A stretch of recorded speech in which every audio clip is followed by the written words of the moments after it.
আজকে এনআইওএস মামলার নিষ্পত্তি হলো।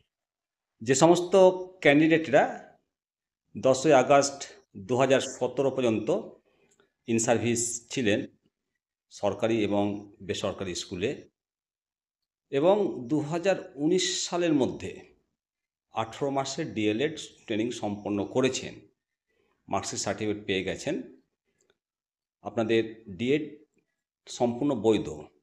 তবে প্রত্যেকেরই ইন সার্ভিস বিষয়টি চেক করা হবে। ফেক ইন সার্ভিসরা এই সুযোগ সুবিধা পাবেন না।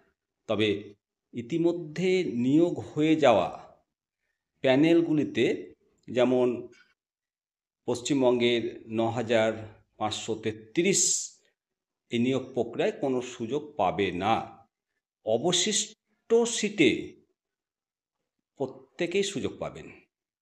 এই রায় ইফেক্ট হবে 24শে ডিসেম্বর 2024 থেকে। অবশ্যই আপনারা কমেন্ট করবেন। ভালো থাকুন, সুস্থ থাকুন, দেখতে থাকুন নিমতিতা দর্শন। নমস্কার।